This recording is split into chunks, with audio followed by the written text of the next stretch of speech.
The aircraft screamed as it broke apart, not metaphorically, not poetically. The metal itself shrieked like something alive being torn open, and Isla Rowan knew in her bones, that this was how it ended. The world tilted violently, oxygen masks dropped like pale yellow ghosts. Someone was praying in a language she didn't recognize. Someone else was screaming her own name, over and over, as if that might anchor her to existence. Isla barely heard any of it. Her arms were wrapped around her stomach, her body curled instinctively inward, as if she could shield the impossible life inside her from what was coming. Blood coated her fingers, warm and slick, soaking through her sweater where shrapnel had torn into her side. Cold air rushed in as the fuselage split, snow, endless white, forest rushing upward with terrifying speed. "Please," Isla whispered, "not to a god, not to fate, just to the universe itself. Not her. Take me if you have to, just not her." The impact shattered everything. Sound vanished first, then light, then time itself fractured into pieces she couldn't quite stitch back together. When awareness returned, it came in waves of agony so intense she thought she might pass out again, but she didn't, because something was crying. A thin, desperate sound, raw and fragile and heartbreakingly alive. Isla sobbed as she realized the truth. Her baby was here, not in a hospital, not in safety, but in the twisted corpse of a plane buried deep in frozen wilderness, with death pressing in from every direction. Her hands shook violently as she dragged her jacket open, fumbling with numb fingers, pulling the tiny body closer to her chest. The child was slick with blood and snow, her skin already too cold. "No, no, no," Isla murmured, panic clawing up her throat. "Stay with me. Please stay with me." The baby cried again, weak but stubborn. That sound alone kept Isla conscious as another contraction ripped through her, tearing a scream from her throat that vanished into the wreckage. Hours earlier, she had been running from rejection, from humiliation, from the bond that had been severed publicly, brutally, without mercy. Rowan of the Ashfall Pack, Omega, former mate to Alpha Caldervane, former. The word burned worse than the open wound in her side. He had rejected her in front of the council, not quietly, not with dignity. He'd chosen Lyra, perfect, powerful Lyra with her pristine bloodline and her promise of strong heirs. Isla had been deemed insufficient, disposable. She'd boarded the plane with shaking hands and a secret burning in her bag. A pregnancy test wrapped in tissue, 2 pink lines staring up at her like an accusation. She hadn't told him. Now it didn't matter. Another contraction tore through her, and with it came clarity sharper than fear. She was dying, but her daughter didn't have to. Isla dragged herself upright against the mangled seat, ignoring the searing pain in her leg, ignoring the way warmth kept spreading beneath her. She tore fabric, used her own scarf, did everything on instinct and stubborn will alone. When the baby finally emerged fully into the world, her cry cut through the frozen silence like a blade of defiance. Isla laughed and cried at the same time. "You're real," she whispered hoarsely. "You're here." She pressed her forehead to the baby's, breathing in the faint, sweet scent that rose through blood and smoke and fuel. Moonlight filtered through torn metal, silver and cold, and for just a moment, something ancient seemed to stir in the air around them. Isla didn't notice. She only noticed that her daughter was alive. That would have to be enough. Far away, deep in the northern territory where no human map dared linger, something stirred. King Alpha Nightfall paused mid-hunt, his massive form frozen between breath and motion. The scent hit him like a blow to the chest. Blood, fire, death. And beneath it, Moonbloom, Omega, no, worse, Omega and birth. His wolf slammed against his control, roaring inside his skull with a violence that nearly forced a shift on the spot. Mine. The thought wasn't reasoned. It wasn't chosen. It was instinct older than crowns, older than politics, older than mercy. Alaric turned north without a word and began to run. Snow burned her lungs. Every breath Isla dragged in felt like shards of ice scraping her throat raw, but she refused to stop breathing. The baby was tucked against her chest beneath her torn jacket, skin to skin, the only warmth either of them had left. She could feel herself slipping, not falling asleep, something colder, quieter. The edges of the world were going soft, her thoughts drifting apart like snowflakes melting before they hit the ground. "No," she whispered, forcing her eyes open again. "I can't. Not yet." Her leg throbbed in time with her heart. She couldn't feel her fingers anymore, couldn't tell if the wetness soaking her clothes was blood or melted snow or both. The baby whimpered, a weak sound that still somehow cut straight through the fog in Isla's head. "I'm here," Isla murmured, rocking gently despite the pain. "I've got you. I won't let you go." She pressed a kiss to the baby's damp hair and tasted salt and copper. Memories surfaced uninvited. Calder's face when he'd rejected her, not angry, not regretful, just finished. As if she were an inconvenience that had finally been dealt with. "You were never strong enough to stand beside me." The words echoed now, cruel and distant. Isla laughed softly, the sound broken. "You were wrong." The baby shifted, suddenly warmer than before. Not much. Just enough to make Isla notice. The air around them felt strange, heavy, humming, like the moment before a storm breaks. Frost crept along the broken metal of the plane, then stopped, as if held back by something unseen. Isla didn't question it. She was too tired. Her eyes closed. Again. Alpha Nightfall tore through the forest like a living weapon. Branches shattered against his shoulders. Snow exploded beneath his feet. The world blurred into white and shadow as his instincts dragged him forward faster than thought. The scent was overwhelming now. Blood so fresh it made his fangs ache. Birth magic sharp enough to set his wolf howling. And beneath it all, fear. Not panicked fear, endurance. The kind that refuses to die even when it should. "She lives," he growled to no one, the words ripping from his chest. "She lives." His betas struggled to keep up, their breaths ragged as they followed his path. "Alpha," one of them shouted. "What are we tracking?" Alaric didn't slow. "Everything," he said, "and everyone who gets in the way." They crested the ridge and the wreckage came into view. The plain lay torn open across the clearing, its metal carcass half buried in snow and ash. Smoke curled weakly from the remains, carrying the stench of fuel and death. Silence. Too much of it. The wolf inside Alaric snarled. He leapt down the slope, boots skidding, hands already clawed as he ripped through twisted metal like paper. His heart pounded, not with fear, but with urgency so violent it bordered on pain. Then he saw her, curled against a collapsed seat, hair matted with blood, skin pale against the snow. Alive, barely, and in her arms, the world tilted, a newborn, small, furious. Alive in a way that felt impossible. Alaric dropped to his knees without realizing he'd moved. For a moment, he could only stare. The scent hit him fully then. Moonbloom Omega, yes, but threaded with something ancient, something royal, something that made his wolf bow even as it roared. Mine. The thought was instant and absolute. The woman's lashes fluttered, her eyes opened just enough to find him, unfocused but burning with determination. "Please," she rasped. "My baby." "She lives," Alaric said immediately, his voice gentler than it had been in decades. "I swear it." Her breath shuddered. Relief loosened something in her, and she sagged, consciousness slipping. "No," he said sharply, one hand hovering over her shoulder. "Stay with me. You're not done yet." He gathered them both carefully, cradling the woman and child against his chest. The baby quieted almost instantly, small fingers curling into his coat as if she knew, somehow, that she was safe. The pack caught up behind him and went dead still. An Omega, a newborn, blood everywhere. One beta swallowed hard. "Alpha, that child." "I know," Alaric said, eyes burning silver. "And if anyone here says another word about what she means before I get them to safety, I'll rip out your throat." Silence fell instantly. Alaric turned toward the north, toward his territory, his fortress, his mountain. "You're coming home," he murmured, more promise than statement.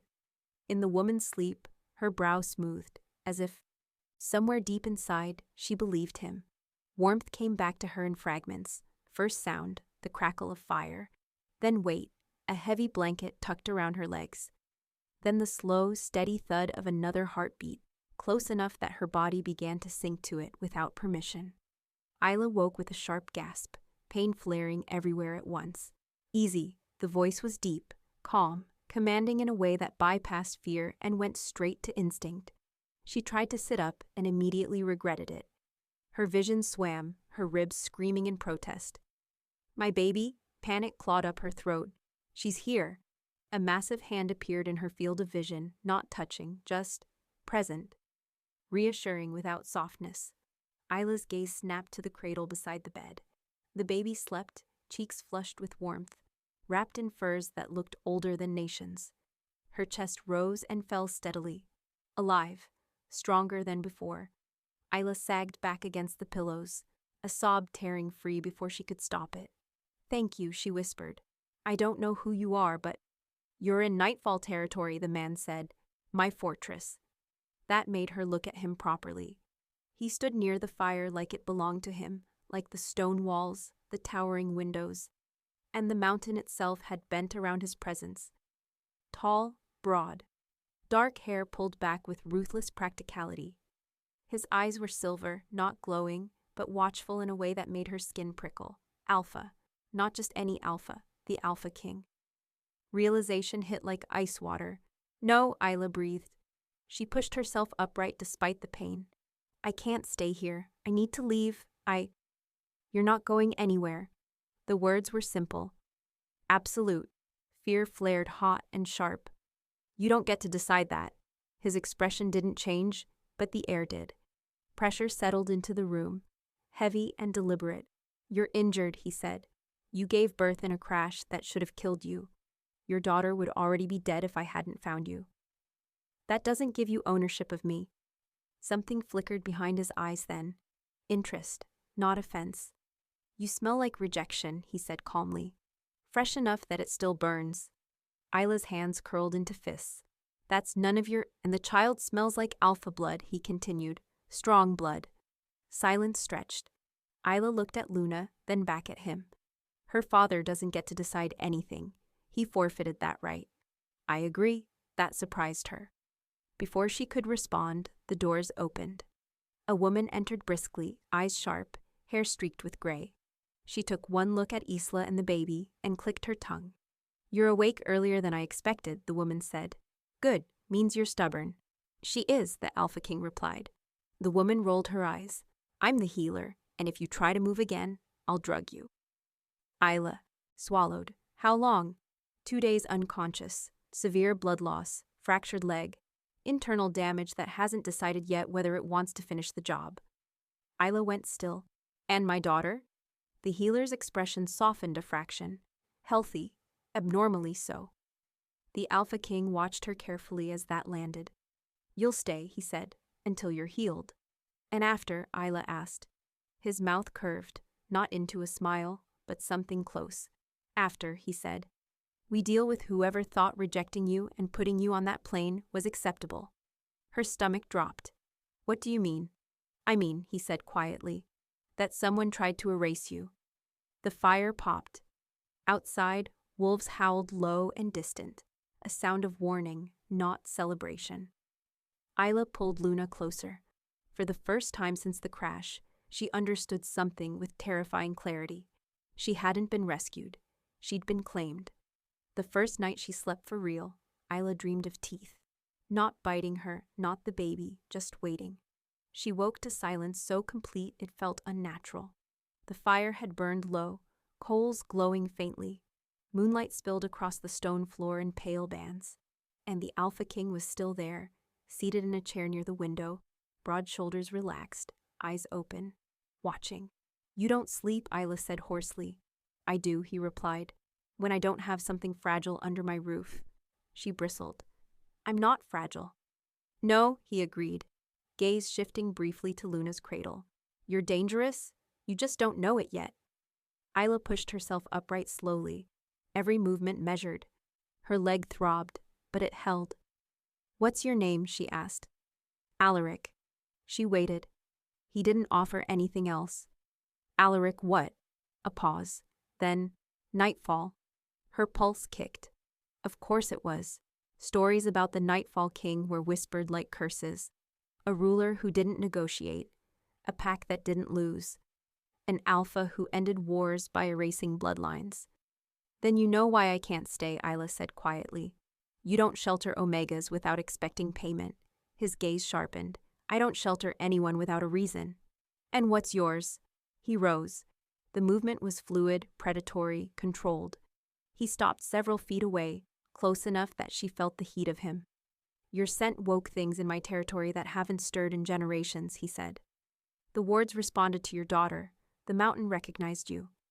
That doesn't mean anything. It means everything. She shook her head. I was rejected. Publicly, properly, whatever you think you sensed. You were rejected wrong, Alaric cut in. The words landed heavy. He stepped closer, then stopped, as if choosing restraint deliberately. The scar on your shoulder isn't healed. The bond wasn't severed cleanly. He wanted it to hurt. Isla's throat closed. You don't know him. I know his kind. Silence stretched again. Outside, snow fell softly. The world held in a white hush. Your mate's scent is on you, Alaric said at last, fading, angry, and moving. Her blood went cold. Calder is nowhere near here. He crossed my outer boundary before sunset. The room seemed to tilt. He wouldn't dare. Alaric's lips curved slightly. That's what makes this interesting. Isla swung her legs off the bed. Pain be damned. I need to leave. Now. No. She glared up at him. You don't get to cage me. I don't cage what belongs under my protection. I don't belong to you.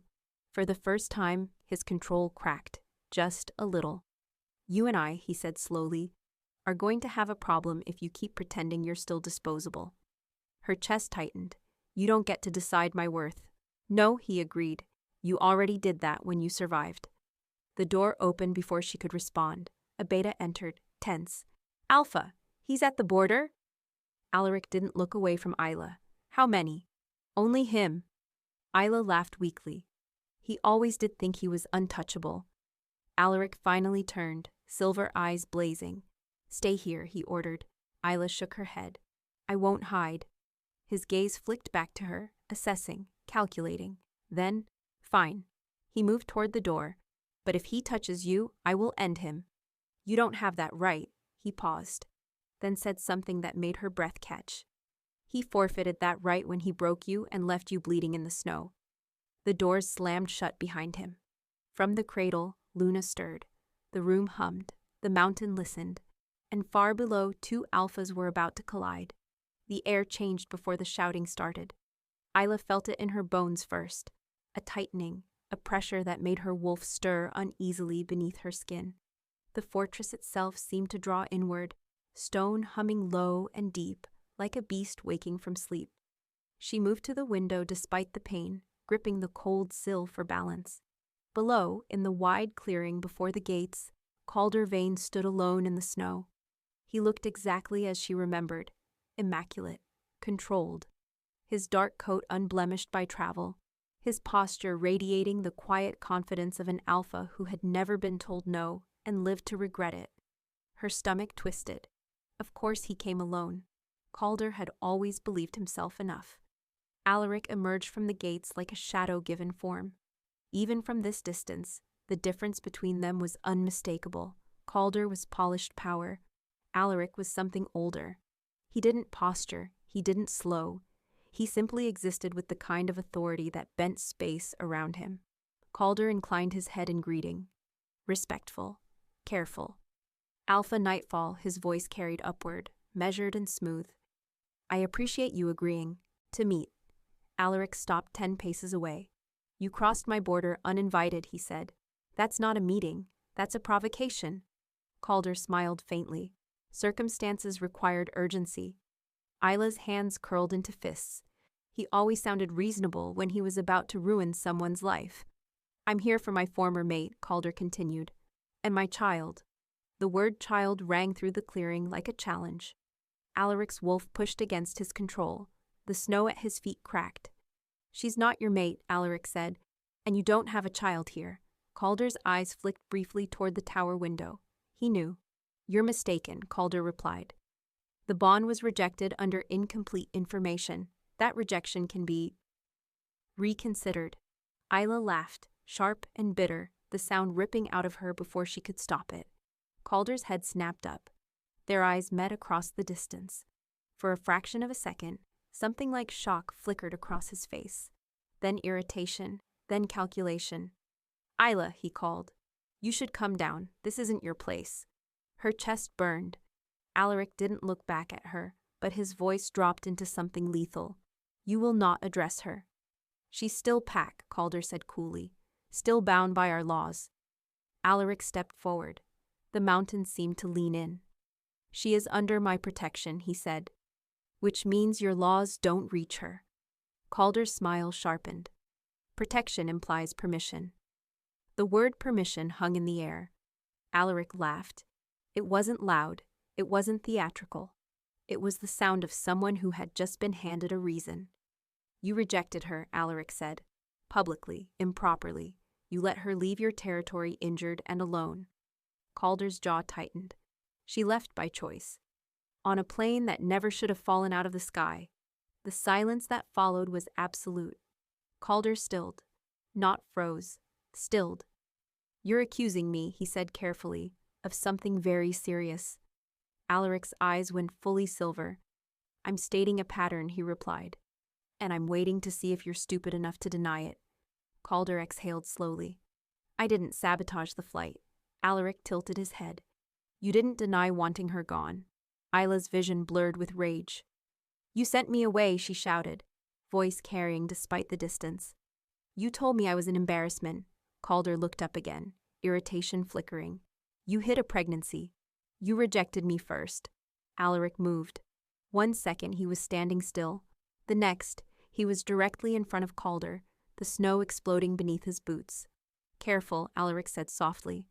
"You're talking about the mother of a child you forfeited." Calder swallowed.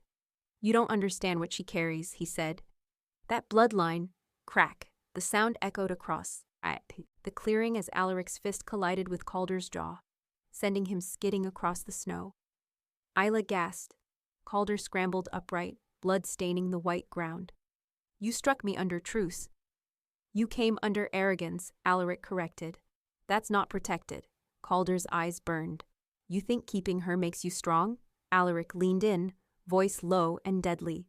"No," he said. "It reminds the world who decides what strength looks like." High above them, Luna began to cry, not weakly, not fearfully. The sound rolled across the mountain like a bell tolling. The wards flared. Snow lifted from the ground in slow spirals. Calder's face drained of color. "What is that?" he whispered. Alaric smiled. "That," he said, "is what you tried to throw away." The crying didn't stop. It changed. The sound sharpened. No longer the thin wail of an infant in discomfort, but something deeper, resonant. It vibrated through stone and bone alike, a frequency that made the iron fixtures in the courtyard tremble. Isla felt it slam into her chest. Her wolf, silent, broken, half dead since the rejection, answered. She staggered back from the window, breath ripping from her lungs as heat flooded her veins. Not fever, power. Ancient and furious and achingly familiar, like a limb she hadn't realized had been amputated. "Oh gods," she whispered, clutching the windowsill as the mountain hummed beneath her feet. Below, Calder dropped to one knee, not in submission, in pain. He pressed a hand to his temple, teeth bared as if fighting an invisible force. "Make it stop," he snarled, glaring up at the tower. "She's doing this." Alaric didn't move to help him. Good. "She's calling," Alaric said instead. "You just never learned how to listen." Calder dragged himself upright, fury blazing through the pain. "You don't know what you're dealing with. That child isn't yours," Alaric cut in. "Not anymore." Calder laughed harshly. "Blood doesn't work that way." "No," Alaric agreed. "Power does." The gates behind Alaric groaned, not opened, acknowledged. Runes carved into the stone ignited, silver light bleeding into the snow like moonfire. Wolves gathered on the walls and battlements, eyes glowing, backs straight, not snarling, waiting. Nightfall didn't rush to violence. Nightfall watched. Isla's heart pounded so hard she thought she might black out. The crying stopped abruptly. The silence that followed was worse. Then Luna laughed. A soft, bubbling sound. innocent and utterly wrong in the way it echoed through the mountain, bouncing off wards that hadn't activated in centuries. The cradle rattled. Isla spun and rushed to her daughter, ignoring the pain in her leg, dropping to her knees beside the cradle as warmth poured off the infant in waves. Luna's eyes were open, silver, not reflective, luminous. "Oh no," Isla breathed. "No, no, sweetheart. Please?" Luna reached out. The air bent. Far below, Calder screamed. It tore from his throat as if something had reached inside him and twisted, hard. He collapsed fully this time, palms pressed to the snow, breath coming in ragged gasps. Alaric finally turned his head, just enough to look up at the tower. Their eyes met. "Do you feel it?" his gaze asked. Isla swallowed. Yes, she didn't understand it, didn't know how, but she felt the connection snap into place. Mother to child, Omega to something far older than the packs that pretended to own her. "She's not hurting him," Isla whispered, though fear crept up her spine. "She's rejecting him." Alaric's lips curved, slow and savage. "Good," he said. Calder panted, struggling to push himself upright. "Make it stop," he repeated, voice cracking now. "Isla, command her." She stared down at her daughter. Luna blinked up at her, perfectly calm, waiting. The realization hit like lightning. Luna wasn't acting on instinct. She was responding to permission. Isla rose. Every step toward the doorway felt like crossing a threshold she couldn't uncross. The fortress parted for her, doors unlocking, wards dimming just enough to allow passage. Alaric watched her descend the stairs, something unreadable flickering across his face. She reached the courtyard and stood beside him, the cold biting through her thin clothes. Calder looked up at her, eyes wide with something new. Fear. "You don't belong here," he rasped. "Come home, we'll fix this." Isla laughed, not softly, not kindly. "You rejected me," she said. "You don't get to rewrite that. I didn't know about the child." "And when you did?" she asked quietly. "What was your plan, Calder?" He hesitated. Just a fraction. That was enough. Alaric stepped closer, towering over him. "Answer carefully." Calder's jaw clenched. The bloodline matters. The child matters. She could have been managed. Isla felt something snap. Her wolf surged, not broken anymore, not small. It rose like a tide finally allowed to reclaim the shore. "You would have caged her," Isla said. "Used her. That's leadership. That's cowardice." Luna giggled again. The sound cracked something deep in Calder's chest. He screamed as the pressure intensified, forcing him flat against the snow, his wolf howling in panic. Isla looked down at him, calm settling over her like frost. "Leave," she said. The word wasn't shouted. It didn't need to be. The mountain carried it. Calder's eyes rolled back as the compulsion hit. Raw, absolute. He clawed at the ground, choking on breath. I can't." "You will," Isla said. "You'll leave this territory. You'll never speak my name again. And you'll spend the rest of your life knowing that you were found wanting." The pressure lifted. Calder gasped, scrambling to his feet, terror obliterating pride. He didn't look, back as he fled into the forest, scent of shame trailing behind him like rot. Silence fell. Isla swayed. Alaric caught her before she hit the ground. His hands were warm, steady. "Easy," he murmured. "You just rewrote pack law."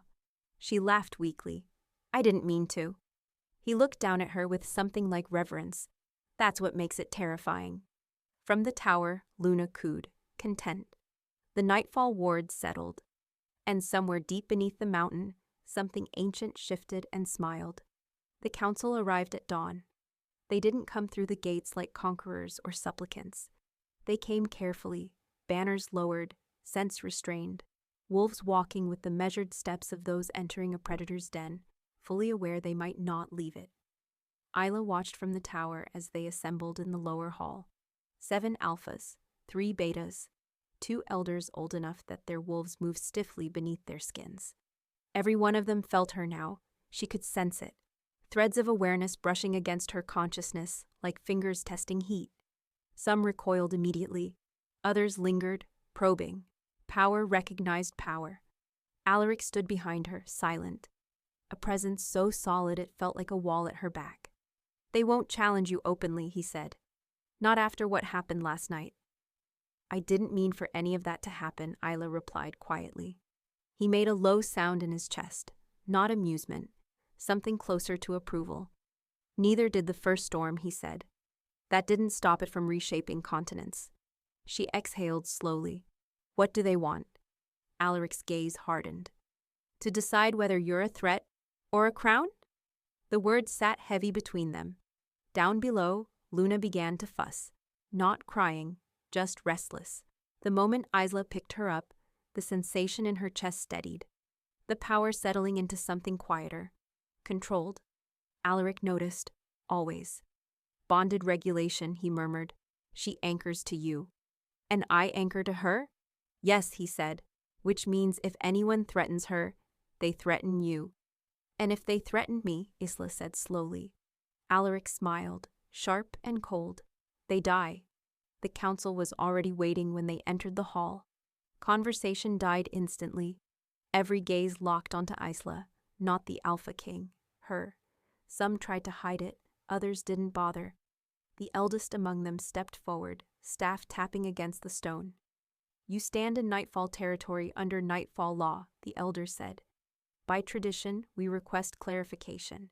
Isla raised an eyebrow. Clarification of what? A murmur rippled through the hall. The elder hesitated, clearly unused to being challenged by an Omega, former Omega, whatever she was now. Of your status, the elder said carefully, and of the child. Luna chose that moment to yawn, a soft sound that nonetheless sent a shiver through the gathered wolves. Her eyes flickered silver. The wards responded. Isla felt it like a breath drawn by the mountain itself. She's mine, Isla said, and she is not up for discussion. The elder swallowed. Alaric folded his arms. You heard her. Another alpha spoke, younger, braver, or stupider. Power like that doesn't emerge randomly. No, Isla agreed. It doesn't. Silence. Then explain it, the alpha demanded. Isla looked at him, not angry, not afraid, just assessing. Explain, she repeated. Or justify. The alpha stiffened. I survived rejection, Isla continued. I survived a crash meant to erase me. I gave birth in wreckage and ice. Whatever woke up inside me didn't do so because I was chosen. It woke up because I refused to die. She stepped forward. Every wolf in the hall felt it. The shift from presence to authority. You don't get to audit that, she said. You don't get to claim it, and you don't get to decide whether my daughter is acceptable. The elder cleared his throat. If you are what we believe you to be... Stop, Isla said. Voice calm, but absolute. I am not your prophecy. She turned slightly, glancing at Alaric. But I am under Nightfall protection, she added. And if you test that, you already know how this ends. No one spoke. Finally, the elder bowed. Not deeply, but enough. Then the council recognizes your sovereignty, he said. By Nightfall law. Alaric's smile was slow and dangerous. Smart, he said. The meeting ended quickly after that. They left quieter than they'd arrived. When the hall finally emptied, Isla sank into one of the stone chairs, legs shaking. That, she muttered, was terrifying. Alaric crouched in front of her, meeting her eyes levelly. You did well. I threatened half the ruling packs. You reminded them, he corrected, that survival isn't owned by councils. She looked down at Luna, who slept peacefully now, utterly unbothered by politics or power. What happens now? Isla asked. Alaric straightened, gaze turning distant. Now, he said, everyone who ever underestimated you recalculates. She huffed softly. And you? His eyes returned to her, silver and steady. I decide how far I'm willing to go to keep you both safe. Something in his tone sent a ripple through her. Is that supposed to comfort me? No, he said honestly. It's a warning. Outside, the mountains settled. Inside, the future began to take shape. Sharp-edged, unforgiving, and impossible to escape. And Isla Rowan understood finally that being saved had only been the first step. Power didn't ask permission, and Nightfall never let go. The fracture didn't come with shouting. It came quietly, the way mountains crack long before they split. Isla noticed it first when she tried to leave the tower alone. She'd waited until Luna was asleep, tucked into the cradle with ward light humming softly around her. The corridor beyond her door was empty, torchlight steady, the fortress calm in the aftermath of the council's visit. She took 3 steps. The air thickened. Not a wall, not a barrier, a presence. Isla stopped. "Alaric," she said evenly. He stepped out of the shadows at the far end of the corridor, as if he'd been there the whole time, which she realized he probably had. "You weren't planning to announce where you were going," he said. "I wasn't planning to ask permission." A pause. "That's not how Nightfall works." Her jaw tightened. "I'm not Nightfall." His eyes flicked briefly toward the tower behind her, toward Luna. "You are," he said. "Now." Isla exhaled slowly. "I need air. I need to walk without feeling like I'm being tracked." "You are being tracked," he replied calmly. "Because there are still wolves who would test you, and others who would steal your child to prove a point. That doesn't mean you get to shadow me like a jailer." Something darkened in his expression, not anger, calculation. "You think this is about control," he said. "It's not." "Then what is it about?" "Containment." The word landed wrong. Isla laughed once, sharp. "You don't contain storms, Alaric. You either let them move or they tear the mountain apart." He studied her for a long moment. "You're not a storm," he said. "You're a fault line." The corridor seemed to narrow around them. "I won't be owned," Isla said quietly. "Not again." Alaric stepped closer, stopping just outside arm's reach. "I don't want to own you," he said. "I want to survive what you're becoming." The honesty in his voice unsettled her more than any threat could have. "And what if I don't want to be protected like this?" she asked. "What if I want to choose where I stand?" His jaw flexed. "Then you'll need to choose knowing that every step you take changes the balance of power across 3 territories," he said. "And knowing that if you fall, the world doesn't just lose you, it loses restraint." She stared at him. "That's not my responsibility." "No," he agreed. "It's mine." The silence stretched. Finally, Isla stepped past him. The air resisted for half a second, then yielded. Alaric didn't stop her, but she felt his gaze on her back the entire way down the stairs, heavy and unyielding. The courtyard smelled different at night. Less smoke, more stone and pine, and the faint metallic edge of ward magic humming beneath everything. Isla walked slowly, breathing deeply, letting the cold clear her head. Her wolf paced beneath her skin, not anxious, alert, aware. "You don't have to keep pushing," a voice said behind her. She turned. Dr. Elowin stood near the edge of the courtyard, arms folded, expression knowing. "You're not scared of him," Elowin continued. "You're scared of liking what he offers." Isla snorted. "He offers a cage with velvet lining." Elowin smiled faintly. "He offers certainty. That's addictive to people who've lived without it." Isla looked up at the stars. Certainty is how Calder justified everything he did. Elowin's expression hardened. "And Alaric is not Calder." "No," Isla agreed. "That's what worries me." Because Calder had been cruel out of weakness. Alaric was dangerous because he wasn't. The first true shift happened 2 nights later. Isla woke with Luna crying, not distressed, but furious. The sound tore through the fortress like a blade. Isla bolted upright, heart racing as power surged through her veins without warning. The wards flared. Somewhere below, wolves howled in startled response. "What?" Isla gasped, clutching the cradle as Luna's tiny body radiated heat. Footsteps thundered outside. Alaric burst into the room, already half-shifted, eyes blazing silver. "What's wrong?" "I don't know," Isla said, panic creeping in. She pulled something. The air warped. A pressure wave rippled outward from the cradle, rattling stone and extinguishing every flame in the room. Then, stillness. Luna went quiet. Alaric froze. Slowly, carefully, he extended his senses. Then his breath hitched. "She just reached beyond the wards," he said. Isla's blood ran cold. "That's impossible." "No," he corrected softly. "It's inevitable." From deep within the mountain, something answered, old, awake, and listening. Isla looked down at her daughter, who blinked up at her, eyes silver and far too knowing for a child barely days old. "What did you do?" Isla whispered. Luna smiled, not a baby's reflex, a recognition. Alaric straightened, awe and alarm warring in his expression. "They know she exists now," he said. Who is they? He met Isla's gaze. Every power that has been waiting for something like her to be born. The mountain groaned softly around them, and for the first time since the crash, Isla felt something colder than fear settle into her bones. The world had noticed them, and it would not look away again. The first emissary arrived without crossing the border. That alone told Alaric everything he needed to know. The wards didn't scream. The mountain didn't bristle. The ancient defenses that had shredded lesser intrusions simply paused, which meant whatever waited beyond Nightfall territory had the sense and the power to ask without asking. Alaric felt it from the war room before the guard spoke, a pressure at the back of his skull. Not hostile, curious, that was worse. They're standing at the edge of the ravine, Logan said, jaw tight.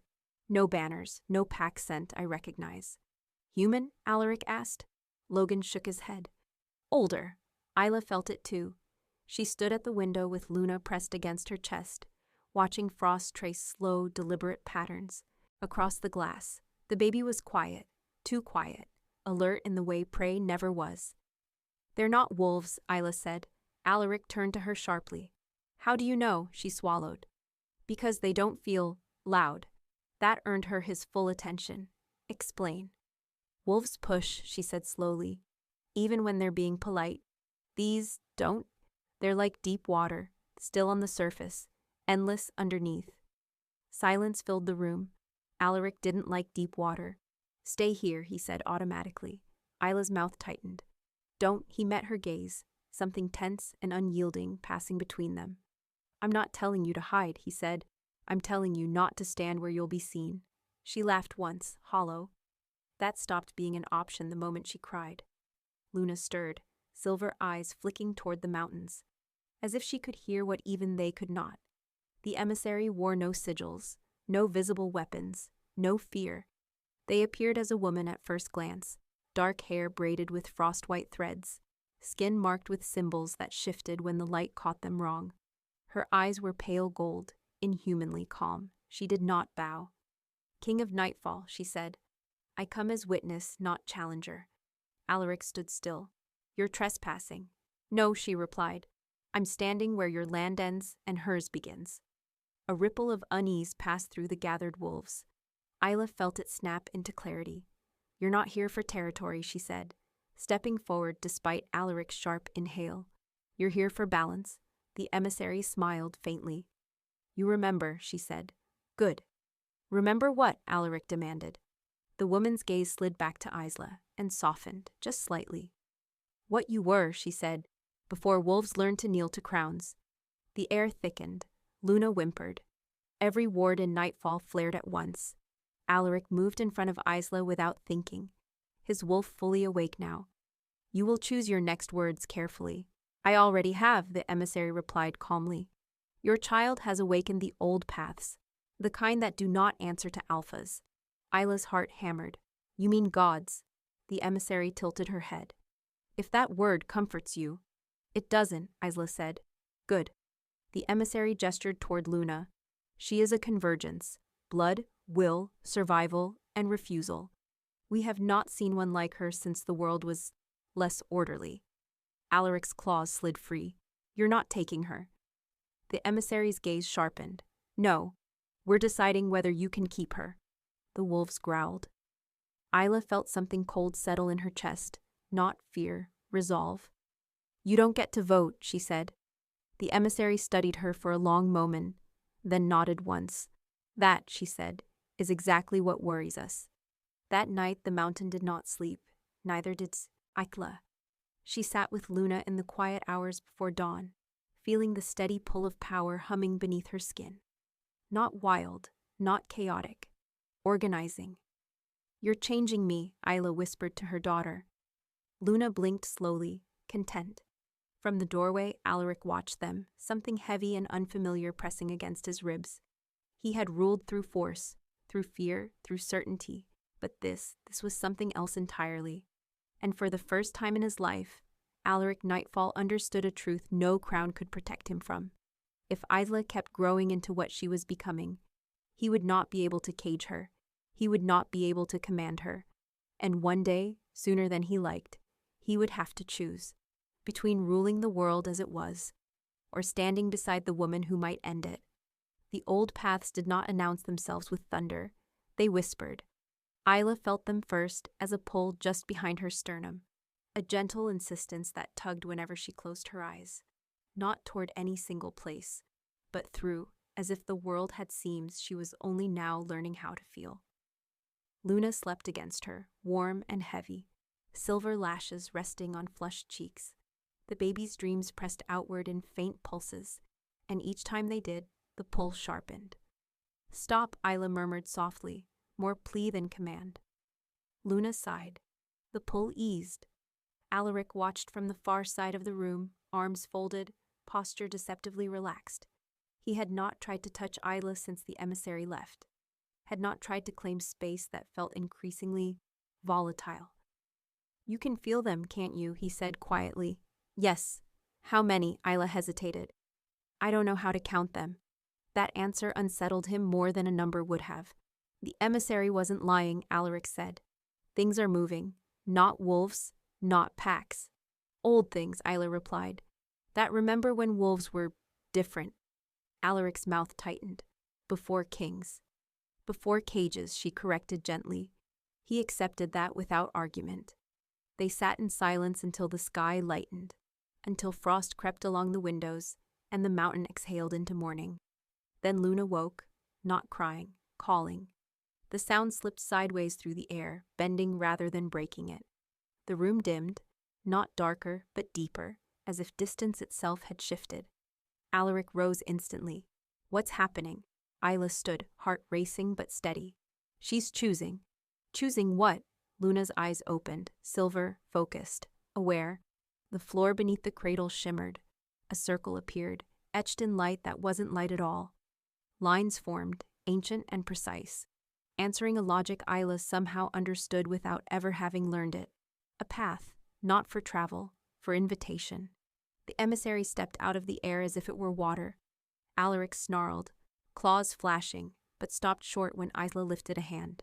"Don't," she said. "This is allowed." The emissary inclined her head, eyes on Luna. "She's faster than expected." "What does she want?" Isla asked. The woman crouched, careful not to cross the circle. "She wants to be seen, on her terms." Alaric's voice was low and dangerous. "She's an infant. She's a threshold," the emissary replied. "And thresholds don't wait for comfort." Luna reached out, tiny fingers curling. The circle expanded. Isla felt it then. The invitation wasn't to the emissary. It was to her. The old paths were not claiming Luna. They were asking Isla to stand where Luna could not yet. Isla stepped forward. The moment her foot crossed the line, the world shifted. Not violently, decisively. She felt herself layer, woman, wolf, mother, something older than all three, stacked rather than replaced. Power settled into her bones like memory returning home. "Name yourself," the emissary said softly. Isla swallowed. "Not a title, a truth." "I am the one who survived," Isla said. "I am the one who refused to be erased. I am mother to what comes next." The circle flared, bright enough to make Alaric shield his eyes. Luna laughed, clear and delighted. The emissary smiled, something like relief flickering across her face. "It's done." "What's done?" Alaric demanded. Isla turned back toward him, breath unsteady but eyes clear. "They can't take her," she said. "Not without me." "And what does that cost?" he asked. She didn't look away. "Access." The word hit like a blade. Alaric understood instantly. "They'll come through you." "Yes." "How often?" "Whenever balance breaks."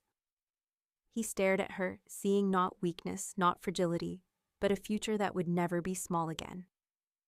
"You're becoming a crossroads," he said. Isla nodded. "And you're standing on one." The emissary stepped back as the circle faded, her form already thinning. "We'll watch," she said. "And we'll wait." "For what?" Alaric asked. "For which of you blinks first?" Then she was gone. The room returned to stone and fire and breath. Luna slept again, satisfied.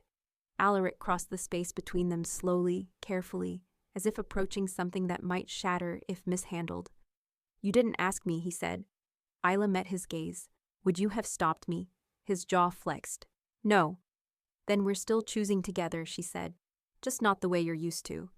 He studied her for a long moment, then nodded once. Next time, he said quietly, we prepare. Isla smiled, small, fierce. There will be a next time, she agreed. Outside, the mountain listened. And somewhere beyond nightfall, the world adjusted its footing around the woman who had stepped into the old paths without bowing. The price came before dusk. Isla felt it as a sharp tug behind her eyes while she was feeding Luna, the baby's small hands fisting in her tunic with impatient strength. The milk warmed, thickened, then surged, too fast, too much, until Luna pulled away with an indignant sound. Isla hissed softly, all right, I hear you. She didn't know how she knew, only that the pull had shifted from distant insistence to immediate demand. Now, she handed Luna to Elowin, whose expression had already tightened. You felt it too, the healer said. Yes. Alaric appeared in the doorway as if summoned by the word itself. Where? He asked, not bothering with pleasantries. Isla closed her eyes. The answer rose unbidden. The southern pass, she said, where the old trade road collapses into the ravine. Alaric swore under his breath. That's outside my territory. That's why it's breaking. No one argued after that. They reached the pass at twilight, the sky bruised purple and red, the air thick with the metallic taste Isla had begun to associate with imbalance. The ground here felt wrong beneath her boots, too soft, too eager, like it was waiting for something to give. Alaric's wolves fanned out automatically, weapons drawn, senses stretched taut. But Isla knew, with a certainty that made her stomach twist, that steel wouldn't help tonight. Something crossed, she said quietly. From where? Logan asked. Isla shook her head. Not from. Through. The ravine answered her with a sound like breath drawn through broken ribs. Then the figure climbed out. It was humanoid in shape, but only barely. Limbs too long, joints bending where they shouldn't. Its face was wrong in a subtler way, features almost familiar, almost wolf, almost human, like a memory someone had edited badly. Alaric stepped in front of Isla without hesitation. Get back! The thing tilted its head. I was invited, it said. The voice was layered, old and young, male and female. Isla felt the pull sharpen painfully. By me, she realized. You opened, the thing continued, eyes fixing on her. We followed the opening. I didn't invite you. Access is not selective, it replied mildly. That is the cost. Alaric growled, low and lethal. You will leave. The thing's gaze slid to him. King, your authority does not extend here. Alaric didn't flinch. Everything that breathes on land I protect is my concern. The thing smiled, not kindly. Then protect, it said, and stepped closer. The ground split, not cracked, opened. Darkness yawned beneath the creature's feet, stretching outward in jagged lines that raced toward the wolves. Panic rippled through the pack as the earth buckled. Stop, Isla shouted. The darkness froze. The thing turned back to her, curious. You speak with weight, it said. Good. Isla stepped around Alaric before he could stop her. Her heart hammered, but her spine stayed straight. This land isn't empty, she said. You don't get to claim it just because you can reach it.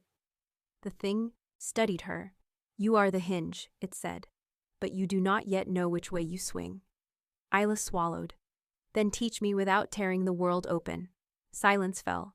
Then slowly, the creature sank back into the ravine, darkness knitting close behind it as if it had never been disturbed. The pull eased. The air cleared. Alaric exhaled hard. That was too close. Yes, Isla agreed, and it won't be the last. He looked at her, something grim and resolved settling into his expression. Then nightfall adapts. They returned to the fortress to find a stranger waiting. The guards were tense, but alive. That alone was noteworthy. The man stood in the great hall with his hands visible, posture deliberately non-threatening. He was tall, lean, his scent unfamiliar, wolf but not pack-bound. His eyes were an unsettling shade of pale green. You're late, he said calmly when Isla entered. Alaric bristled.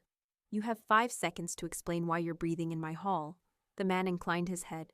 Because if I weren't, you'd all be dead in a month. Isla frowned. Who are you? Someone who should be your enemy, he said, gaze flicking briefly to Luna in Eloin's arms. And who just became your problem? Alaric's claws slid free. Try again. The man smiled faintly. My name is Kale. I belong to the Veiled Clans. A murmur rippled through the hall. The Veiled Clans were myth. Shadow pacts that existed outside law, outside territory, outside allegiance. Then you're not welcome, Alaric said. Kale nodded. True, but your daughter woke the old paths. And when that happens, the Veiled Clans either align or die. Isla felt the pull stir again. Which did you choose? She asked. Kale met her gaze steadily. Alignment, he said. For now. Alaric laughed, cold and sharp. You expect us to trust you. No, Kale replied. I expect you to need me. Isla closed her eyes briefly. Some doors, indeed, never closed. Then start talking, she said. And don't lie. Kale smiled, not with warmth, but with respect. As you wish, Crossroads. Outside, the mountain shifted, settling around new truths. And somewhere in the deep places of the world, something listened and began to plan. Kale spoke without ceremony. The Veiled Clans were formed when the first pacts realized the world was bigger than their rules, he said, voice steady in the cavernous hall. When thresholds began opening and closing without warning. When bloodlines started, diverging. Alaric remained standing, arms crossed, every line of him carved from restrained violence. You exist because you refuse allegiance. We exist because allegiance is temporary, Kale replied. Balance is not. Isla sat slowly, Luna heavy and warm against her chest. The pull behind her sternum stirred again, not urgent, but attentive, listening. You said a month, Isla said. Until what? Kale's gaze didn't waver. Until the first convergence breaks containment.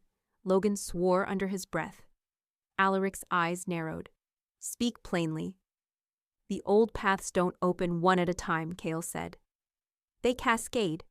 Your daughter was the signal flare. Now everything that has been waiting, everything that never fit cleanly into wolf, human, or god, will begin testing the seams. Isla's stomach tightened. Testing how? By pressure, Kale said. By influence. By choosing champions. Silence. Alaric's voice was quiet and lethal. You're describing war. Kale inclined his head. Not between packs. Ela felt Luna shift, small fingers curling, warmth pulsing outward in soft waves. The power didn't frighten her anymore. It responded. Then what do they want from me? Isla asked. Kale looked at her for a long moment. When he answered, his tone had changed, stripped of detachment. They want a governor, he said. Someone who can close doors as easily as she opens them. And the price, Isla pressed. Kale didn't hesitate. Choice. Alaric went still. Clarify, he said. The old paths don't answer to kings, Kale continued. They answer to necessity. When a breach opens, Isla must decide who gets access, who is denied, who is erased. The word erased landed hard. Isla stared down at Luna, at the tiny chest rising and falling so peacefully. And if I refuse? Isla asked quietly. Kale met her gaze. Then someone else will answer. Alaric's growl echoed off stone. No, Kale didn't flinch. That's not a threat. It's a law. The pull behind Isla's eyes sharpened briefly, an echo of something vast shifting its attention. So this is it, Isla said. Become a gatekeeper or be replaced. Yes. And my daughter? Kale's mouth curved grimly. She becomes the axis no matter what you choose. The hall felt smaller. Alaric moved then, one step, placing himself between Kale and Isla without even thinking about it. She is not a tool, he said. Neither of them are. Kale's expression softened just a fraction. Then teach them to wield themselves. The truth of it settled heavy and unavoidable. Isla exhaled slowly. All right, she said. Alaric turned sharply. Isla, no, she said, calm but unyielding. Listen. She stood, Luna secure against her heart, and faced Kale fully. You don't get obedience, Isla said. You get collaboration. I will decide when the paths open and when they close. I will decide who passes and who is turned away. Kale nodded. As expected. And if something comes for my child, Isla continued, voice hardening, I don't negotiate.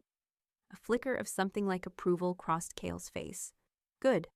Alaric studied her then, not as a king assessing a subject, but as something closer to awe, edged with fear. You're accepting this, he said quietly. I already did, Isla replied, the moment I stepped into the circle. He looked away, jaw tight. And where does that leave me? Isla reached out, resting her hand briefly against his forearm, grounding, real. With me, she said, if you choose. That was the cut. Not the threat of loss, the offer of equality. Alaric Nightfall had never ruled beside anyone. He looked at her, truly looked, and understood that this was the line he could not dominate his way across. I don't kneel, he said. I'm not asking you to, Isla replied. I'm asking you to stand where I stand. Silence stretched. Then slowly, Alaric nodded once. Then we plan, he said, and anyone who tries to use you or our daughter learns exactly what Nightfall does to those who miscalculate. Kale smiled thinly. That, he said, is why we came to you first. Outside, the mountains settled again, not in peace, but in readiness. Isla felt the path stir, not demanding now, but watching. The world had found its crossroads, and this time it would not be ruled by fear alone. The first convergence didn't announce itself with spectacle. It began as a wrongness. Isla felt it while standing on the eastern parapet at dawn. Luna bundled against her chest, the mountain quiet in the way it only ever was before something catastrophic. The pull behind her sternum twisted, tight, precise, urgent. Here, she said softly. Alaric was beside her instantly. Inside the wards? Yes, Isla replied, which means it was invited. Kale appeared from the stairwell, expression already grim. Someone is testing your boundaries. Who? Alaric asked. Kale shook his head. Doesn't matter. The path doesn't care about intent, only access. The ground below the parapet rippled. Not cracked, rippled. Like stone had briefly forgotten it was solid. Isla inhaled slowly, centering herself the way the old paths had taught her without words. Luna stirred, warm and steady, her presence anchoring Isla's focus instead of fracturing it. This one isn't corrupted, Isla said. It's stranded. The air folded inward. A figure emerged, young, shaking, barely holding itself together. Wolf-shaped but thin, edges blurring like smoke. Its eyes were wide with terror rather than hunger. I didn't mean to, it whispered. I was running. Alaric's wolves bristled. From Kyle came a quiet curse, a bleed-through. Someone panicked on the other side. The creature collapsed to its knees, form destabilizing, pieces of it flickering between states. If it finished crossing, the path would lock. If it locked, others would follow. Isla stepped forward. Alaric caught her wrist. If you anchor it, you bind yourself to every breach that follows. I know, she said. And if you close it? The creature sobbed. Isla looked at it, really looked. Not a monster, not an enemy. Just something caught between worlds with nowhere left to go. I won't anchor, Isla said quietly. The pull surged, protesting. She tightened her grip on Luna and spoke, not loudly, but with finality. You can't stay. The creature looked up, horror dawning. Please, Isla held its gaze. I'm sorry. She closed the path. The air snapped back into place with a sound like a door slamming shut forever. The creature vanished. So did the wrongness. Silence followed, heavy, complete. Alaric exhaled slowly. Isla. Her knees buckled. He caught her before she fell, holding her upright as the weight of the choice settled fully into her bones. I felt it, she whispered. Every possibility that just ended. Kale bowed his head. That was a clean closure. Not many can do that without tearing themselves apart. Isla didn't answer. Luna whimpered once, then stilled, her warmth steadying Isla's breathing. I won't do that again unless I must, Isla said at last. No one gets to make me choose like that lightly. Kale nodded. Then the world will think very carefully before knocking. The weeks that followed reshaped everything. The old paths quieted, not gone, but contained.